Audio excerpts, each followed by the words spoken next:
Magandang araw kaibigan! Tuloy po kayo sa Felicidad's Channel. Sa mga kwento ng buhay at pag-ibig na hinalukay sa natatagong baul ni Felicidad. Pero bago po tayo magpatuloy, huwag niyo pong kalilimutan na i-like ang video, i-subscribe ang channel, at i-click ang notification bell para lagi kayong updated sa mga parating pa na upload.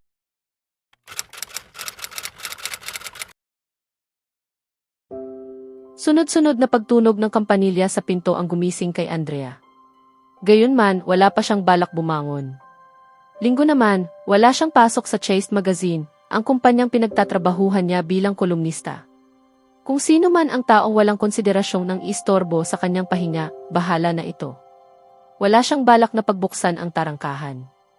Isa pa, wala rin naman siyang inaasahang bisita.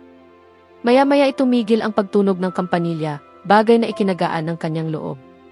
Ngunit hindi pa man siya tuluyang nakakabawi sa antok ay muling tumunog iyon, mas mahaba at mas malakas. Mariing itinakip ni Andrea ang mga unan sa kanyang mga tainga, subalit hindi naman iyon sapat upang hadlangan ang ingay. Sa pagkainis, bumangon siya at nagtungo sa intercom na nasa pintuan upang pagsabihan ang taong sumira sa kanyang pagtulog. Ngunit nanlaki ang kanyang mga mata at tila biglang napawi ang antok niya nang makita sa monitor ang mukhang hindi niya kailanman inaasahang masisilayan. Ang kanyang ina. Iyon ang kauna-unahang pagkakataon na magkikita silang mag-ina mula nang dumating siya sa Pilipinas.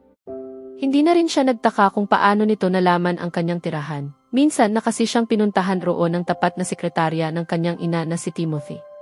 Talaga bang nais mong mapagod ang mga daliri ko sa kakapindot ng kampanilya mo? Sita ng kanyang ina. Ano po ang ginagawa ninyo rito? Naguguluhang tanong ni Andrea. Binibisita ka, sa palagay ko. Bakit hindi mo ako pagbuksan ng pinto upang makapag-usap tayo ng harapan? May kasama ka ba kaya ayaw mo akong papasukin? Wala po, ibig kong sabihin, sandali lang po. Agad binindot ni Andrea ang remote control ng tarangkahan at kusang bumukas iyon. Mabilis niyang hinanap ang kanyang mga tsinelas at sinuot ang mga iyon. Dinampot din niya ang ilang damit na nakakalat sa sala at basta na lamang itinapon sa loob ng silid. Magulo pa ang bahay.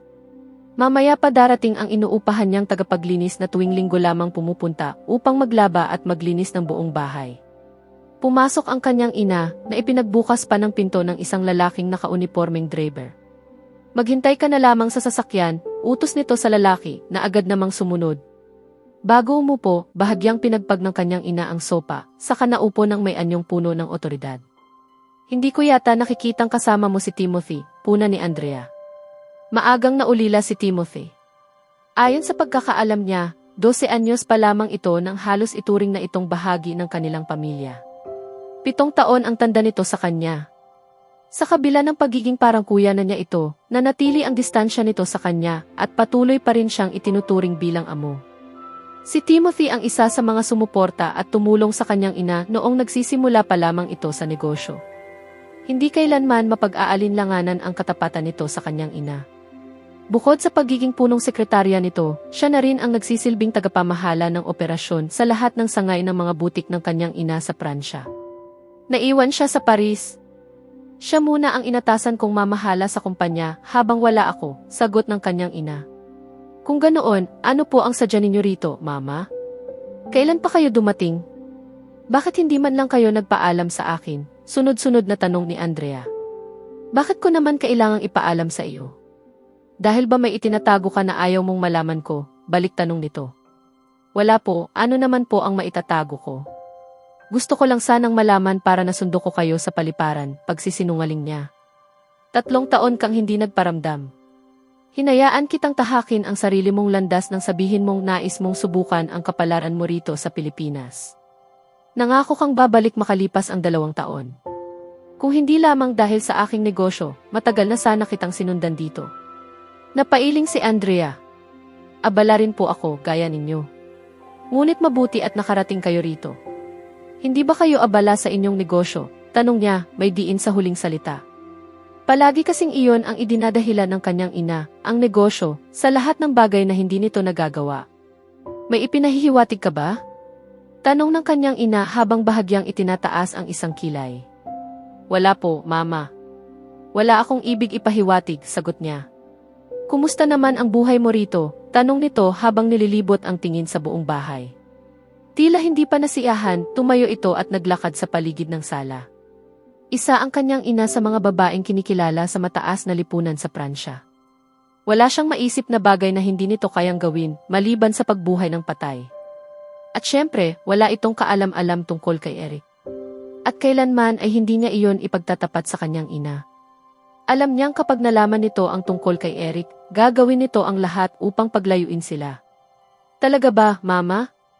Nagpunta kayo rito para lamang kamustahin ako. Kita ninyo naman, malusog ako, may kaya sa buhay at masaya.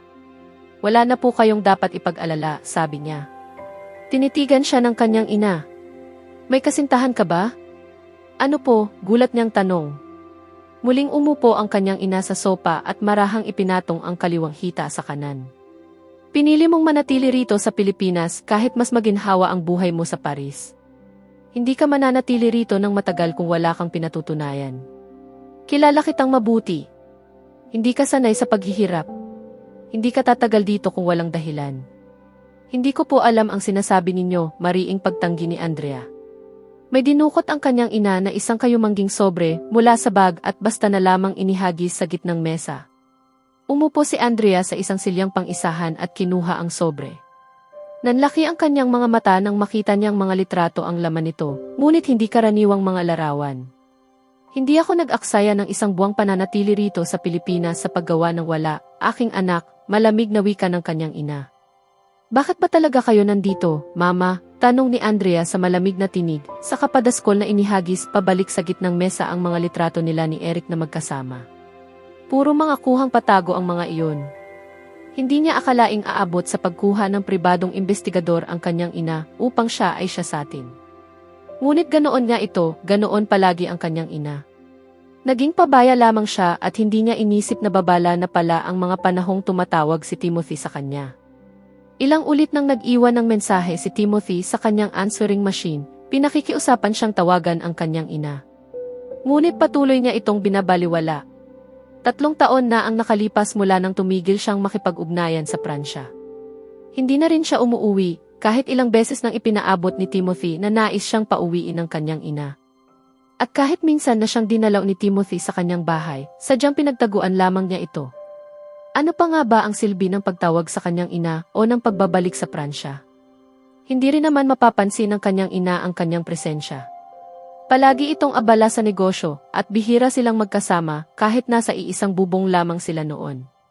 Mula nang dumating si Andrea sa Pilipinas, mabibilang lamang sa daliri ang mga pagkakataong nakausap niya ang kanyang ina sa telepono. Kadalasan, nagmamadali pa ito dahil may mga pulong o iba pang gawaing kailangang asikasuhin. Tuwing tatawag naman siya, madalas ay ang operator ang sumasagot o kaya ay walang sumasagot sa telepono ng kanyang ina. Kung may sasagot man, kadalas ay si Timothy lamang. Pagod na si Andrea. Dahil dito, tuluyan na siyang tumigil sa pakikipag-ugnayan sa kanyang ina. Gayunman, si Timothy ang patuloy na kumukulit at nagpaparamdam sa kanya. Ngunit nitong mga nakaraang 2 buwan, huminto rin si Timothy sa pagtawag. Ikinagaan man iyon ng kanyang loob, hindi niya inakalang may binubuong plano ang kanyang ina sa likod ng katahimikang iyon. Kilala ni Andrea ang kanyang ina. Bilang may hawak ng titulong reyna ng mga nasa mataas na lipunan, hindi nito hahayaang may anumang bahid na makasisira sa kanyang kredibilidad. Maging siya man ay binihisan nito ng mga diamante, hindi dahil sa pagmamahal, kundi upang ipakita sa mapagkunwaring mundo na walang sinuman ang maaaring pumalit sa kanyang trono. Layuan mo ang propesor na iyan, mariing utos ng kanyang ina. Sa susunod na kabanata, mapipilitan si Andrea na harapin ang pinakamabigat na pagsubok sa kanyang buhay, ang pagpili sa pagitan ng ina na kumukontrol sa kanyang kapalaran at ng lalaking handa niyang ipaglaban. Samantala, magsisimula ng igalaw ng kanyang ina ang mga hakbang na maaaring tuluyang magwasak sa lihim na ugnayan nila ni Eric. Kaya abangan natin,